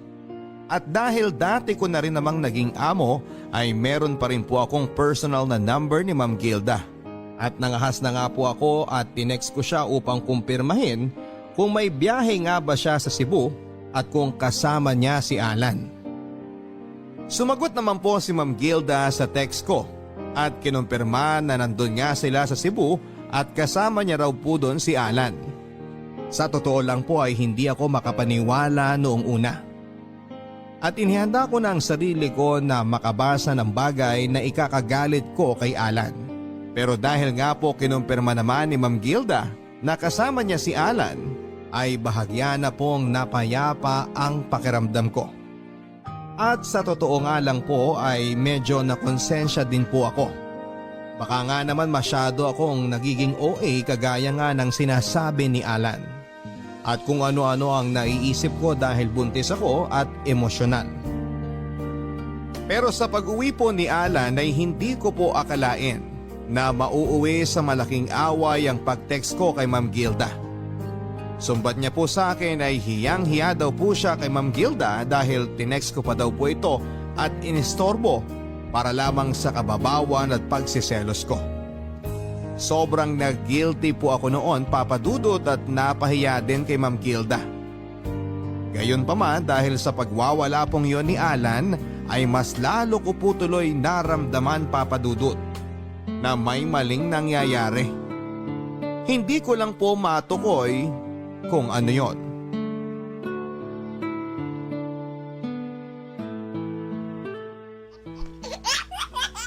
Ang gwapo-gwapo naman ng junior na to, manang-mana sa tatay. Mahal, kailan natin pabibinyagan si Junior? Kakausapin ko yung pare doon malapit sa village ni Ma'am Gilda. Magpa-schedule na tayo. Ang ganda ng simbahan na yun. Sosyal na sosyal. Ang ganda sa pictures.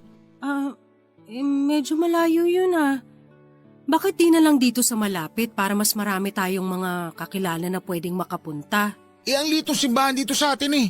Ang gulo-gulo pa sa kalsada. Ang daming mga vendor at mga nanlilimos. Mabuti na doon sa simbahan na malapit kina Ma'am. Tahimik na, sosyal pa.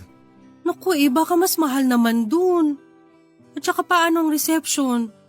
Di ba dapat medyo malapit lang din dun sa simbahan para madaling makapunta ang mga tao? Di doon na lang din sa malapit. Ang daming mga restaurant doon. Ang mahal na mga restaurant dun ah. Puro mga class. Hindi natin kakayanin.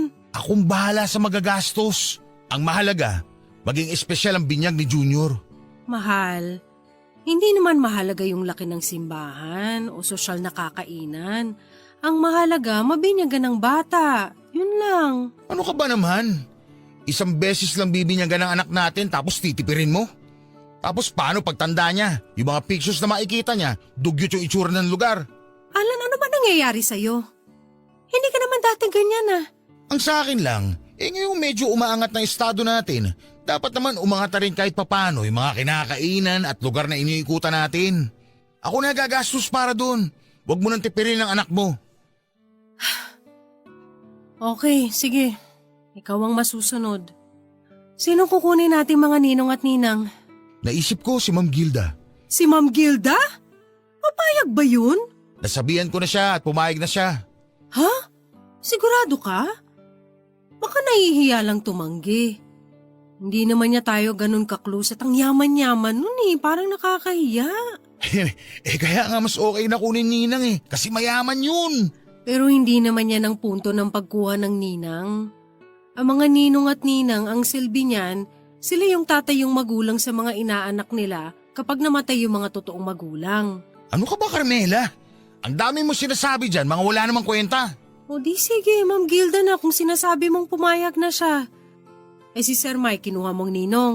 Hindi na, si Ma'am Gilda na lang. Alam mo namang hindi magkasundo yung dalawang yun At saka pamahiin, di ba? Bawal gawing ninong at ninang ang mag-asawa. Okay, sige.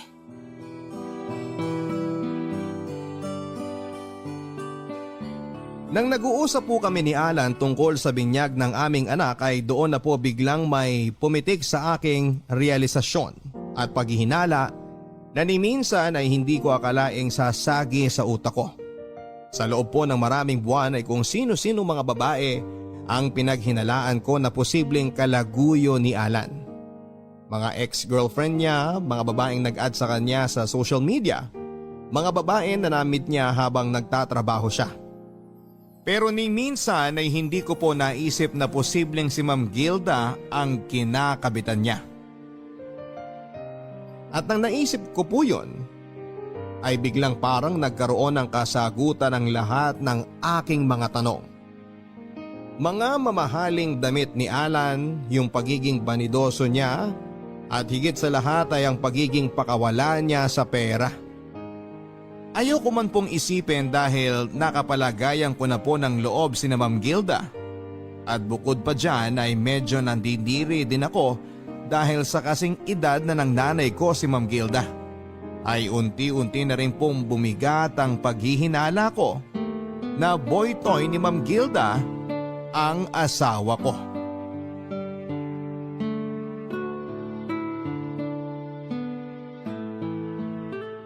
Bulaga! Bulaga! Ang cute ng tawa nitong anak mo, ate, oh! Ate!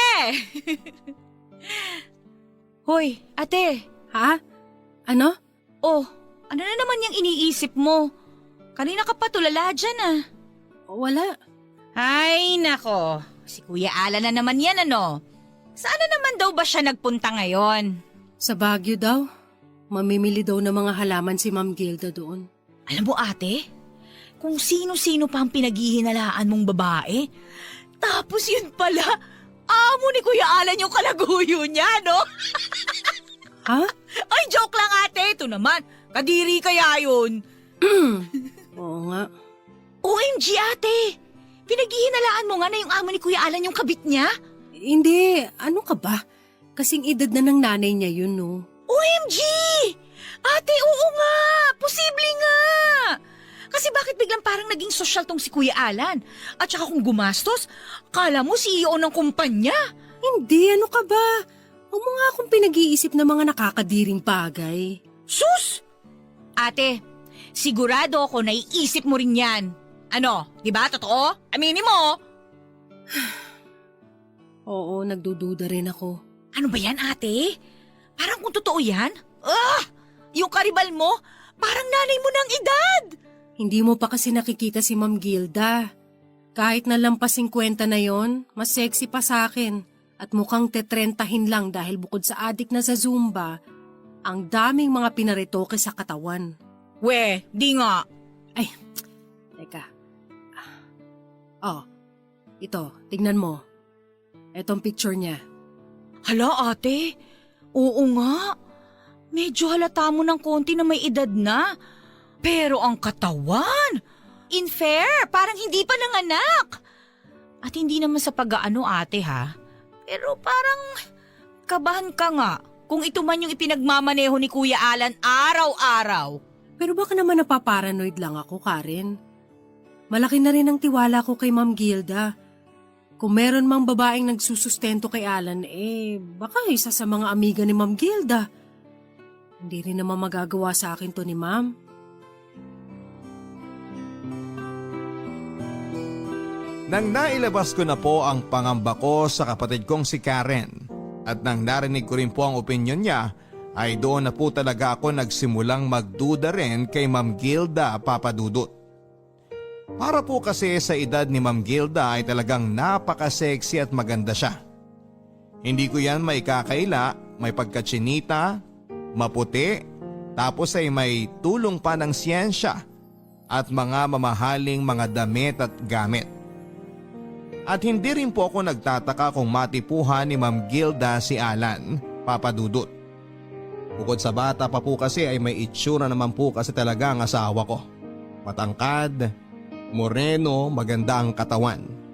Lalo po nung naging mas banidoso siya at naka-afford ng mga mamahaling mga damit.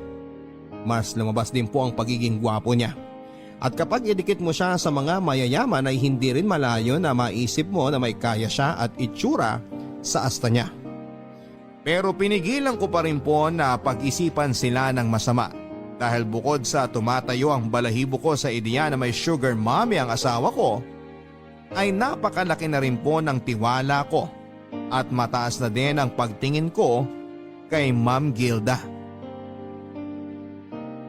Naghanda na po kami sa magiging binyag ng anak namin ni Alan Papadudut. Siya na rin po ang naglakad ng lahat. Schedule sa simbahan na gusto niya, reception sa mamahaling restaurant at mga imbitado. Kompleto rin po pati ang videography, ang photo booth at kung ano-ano pa. Tansya ko po ay gumastos ng napakalaki si Alan para sa binyag ng anak namin. Pero hindi ko na rin po binanggit ang pag-aalala o ang pagdududa ko kung saan siya kukuha ng ipambabayad sa magarbong binyaga na yon.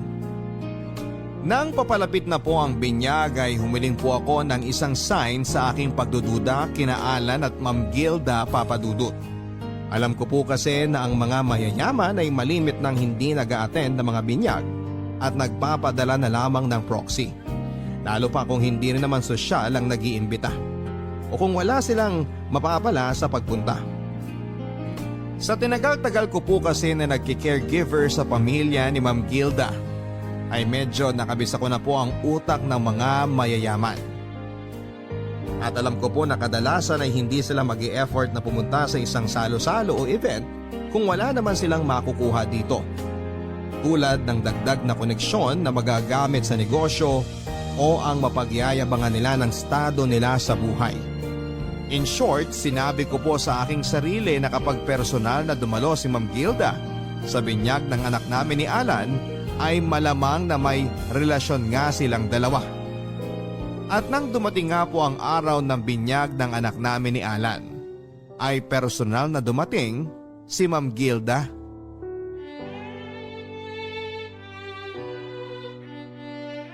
Ma'am Gilda, dito na kayo maupo sa table namin. Ay, thank you, Alan. Very gentleman naman. Hindi mo na kailangan gawin yon dahil ngayon, magkumpare na tayo. Oh, Carmela, long time no see. Oo nga po, long time no see po, Ma'am Gilda. Oh, wag ka nang mailang at ngayon magkumare na rin tayo. Buti naman po at napaunlakan ninyo itong munting selebrasyon ng pamilya namin. Naku, syempre naman, kayo naman. Parang pamilya ko na rin kayo, no? Salamat po. Parang nanay na rin po ang turing namin sa inyo ni Alan. Grabe ka naman makananay kay Ma'am Gilda, Carmela. Batang-bata pa yun si Ma'am, oh. Oo nga, Carmela. Ano pa yan? Age is just a number. Oo nga po parang nakakatandang kapatid nga lang namin kayo. Yan. Older sister. That's more like it. Ma'am, wine pala. Gusto nyo, ikuha ko na kayo ng wine? O sige. Pero ano bang wine ang meron sila dito? I don't think meron sila nung gusto ko. Pero it's okay, Alan. Don't worry about it. Mamaya na lang ako magwa-wine. Sige po. So, kumusta pala, Carmela? Medyo tumaba ka ng konti since nung huli tayong nakita, ha? Ganun po ba? Naku, sinasabihan ko ngayon mag-gym kaso ayaw. Tamad naman. Naku, Carmela, dapat kahit nanay ka na, hindi mo pa rin pababayaan ang katawan mo. Oo nga po Baka mambabae pa tong si Alan, ano? Nga po pala, Ma'am Gilda. Ano pala yung air freshener ninyo sa kotse? Ang bango-bango po Parang gusto kong maglagay din sa CR namin. Air freshener? Yan po Naamoy ko nga po sa inyo nung nagbeso-beso tayo kanina. Ang bango po kasi. What? Carmela, it's not air freshener. It's my customized perfume that I ordered from France. Talaga po? Kasi naaamoy ko rin yan kay Alan At ang sabi niya air freshener daw sa kotse. Carmela! Sobrang dami niyo po ba maglagay ng pabango kaya pati sa damit ng asawa ko dumidikit? Kuminsan nga po abot hanggang brief Carmela, ano ba? Excuse me? Carmela, anong gusto mong palabasin? Ma'am, huwag niyo napansinin yan. Wala naman po kung gustong palabasin. Pero tanong meron. Sugar mommy po ba kayo nitong asawa ko? Excuse me? Carmela, ano ba? Tumahimik ka na. Mag-iingat ka sa pananalita mo. Ang tanong ko, binabayaran niyo ba ang asawa ko para ikama niyo? How dare you! Ano ba? Tama na, Carmela! Tama na! Make her stop! Bitawan mo si Ma'am Gilda! Tama na yan!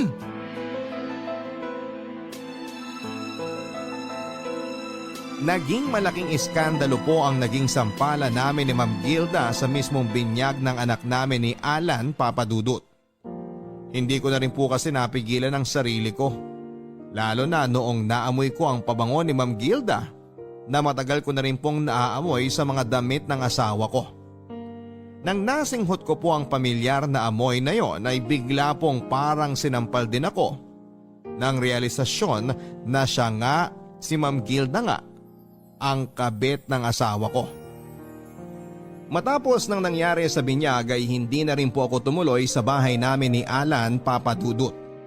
Kasama ang aking anak ay dumiretso na ako sa bahay ng kapatid kong si Karen. Sa punto pong yon ay handang-handa na po akong makipaghiwalay kay Alan. Pero matapos ang ilang araw nang medyo kumalma na ako, ay unti-unti na rin po akong natakot. Natakot na lumaki ang anak namin sa isang broken family. At higit sa lahat ay natakot din po ako. Natakot ako na paano kung nagpadala lang po ako sa aking emosyon at wala naman talaga silang relasyon ni Ma'am Gilda. Kung tutuusin po kasi ay amoy lang naman ang pabango ni Ma'am Gilda ang naging batayan ko para isipin na siya ang kabit ng asawa ko.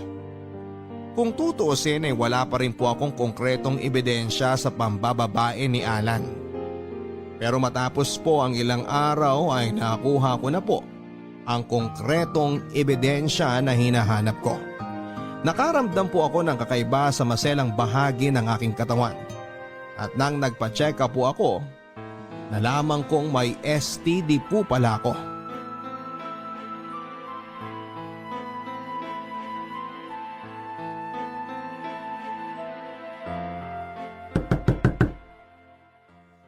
Sandali! Sino yan? Ikaw na naman, Kuya Alan? Nasaan ang ate mo?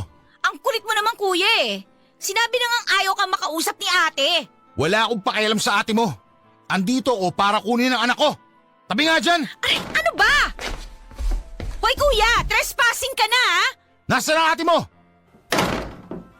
Anong ginagawa mo dito? Kukunin kong anak ko! Bitiwan mo ang anak ko! Kuya, bitiwan mo nga yung bata! Akni ang anak ko! Kidnapping ang ginagawa mo! Wala akong pake! Ate, sandali lang ha. Tatawagin ko na si Chairman. Hoy! Akin na! Ibigay mo sa akin ang anak ko! Hindi! Magkakamatayan tayo. At anong balak mo, ha? Paano mo bubuhayin tong anak ko? Dumidede pa to. Ipapadede mo dyan sa sugar mommy mong menopause na? Tumahimik ka! Hanggang ngayon, ipinagpipilitan mo pa rin ang kaibangan mo na nambababae ako! Kahibangan? Ay, ang STD mo, kahibangan ko rin ba? Ano? Ano, nagulat ka? Na alam ko na may STD ka, no? Wala akong STD! Saan mo nakuha yan? Diyan sa matronang gilda na yan, kung sino-sinong lalaking kinakana, di ba? Hoy, Alan! Kung sa tingin mo naka-jackpot ka na dyan sa gilda na yan, nagkakamali ka! Pag nagsawa yan sa'yo, itatapong ka lang din yan tulad ng ibang mga pampalipas oras niya! Tumahimik ka! Wala nga akong STD! Kung wala kang STD, eh kanino ko nakuha ang sakit ko? Nakakatiri ka! Abamalay ko kung sino nagbigay sa'yo niyan! Kapal na mukha mo! 9 na buwan ako nagbuntis. Halos kakapanganak ko pa lang, ikaw pa lang ang gumagalaw sa akin. Hayop ka, nakakatiri ka! Wala akong alam sa sinasabi mo! Lumayas ka! Lumayas ka sa harap ko, nakakatiri ka! Hindi ako aalis dito nang hindi ko kasama ang anak ko! Hindi ko ibibigay ang anak ko sa'yo. Marumi ka! Nakakadiri ka! Masama kang tao at wala kang kwentang ama! Akin na yung anak ko! Ate, papunta na ang barangay. Ikaw ha, huwag mong hintayin na kalagkarin ka nila palabas. Lumayas ka sa harapan ko. Ayoko na makita yung pagmumukha mo!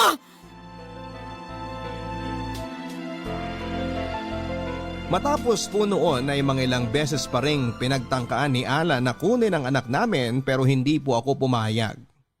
Nang malaman ko po na binigyan ako ng STD ni Alan ay doon ko na po talaga nabuo ang aking pasya na hindi na po ako makikipagbalikan pa sa kanya.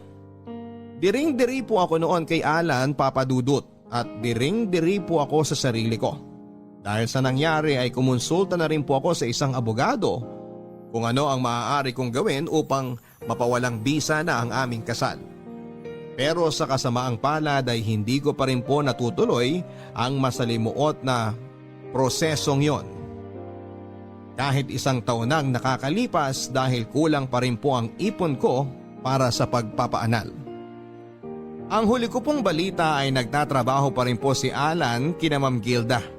At ayon nga po sa mga kwento-kwento at chismis ng mga kakilala, ay simula nga daw po ng mag-pandemic ay doon na ata tumira talaga si Alan sa bahay ni Ma'am Gilda at hindi na umuwi sa dati naming bahay. At hindi ko po maalis sa isipan ko na siguro'y mula nang mag-lockdown ay naging ganap na ngang boy toy ni Ma'am Gilda si Alan. Na anytime ay pwede niyang babain sa driver's quarter kapag gusto niyang maglibang. At dahil din po sa mga nabalitaan ko ay mas lalo ko pong na-realize na tama ang naging desisyon ko, Papa Dudut. Tama na nakipaghiwalay ako kaagad kay Alan. Dahil bukod sa niloloko niya ako, binigyan ako ng sakit, ay na-realize ko na hindi ko na pala talaga siya kilala. Ni sa hinagap ay hindi ko po akalain na masisilaw ng pera si Alan. At kapalit pala ng konting karangyaan at luho sa buhay, ay handa pala niyang ipagpalit ang sarili niyang mag-ina. Kaya kahit na natatakot po ako na maging single mom, ay nagpapasalamat na rin po ako na maaga pa lang ay natuklasan ko na kung ano ang klaseng tao pala talaga si Alan. At nailayo ko na rin ang anak ko sa irresponsable niyang ama. Maraming salamat po, Papa Dudut, kung sakaling mapipili ninyo ang kwento kong basahin. At sana rin po ay may napulot din kayong aral ang ating mga kabarangay sa masaklap ko pong pinagdaanan. Ang inyong forever kapuso at kabarangay, Carmela. Mga kwento ng pag-ibig, kwento ng pag-asa at mga kwento ng buhay dito sa Barangay Love Stories.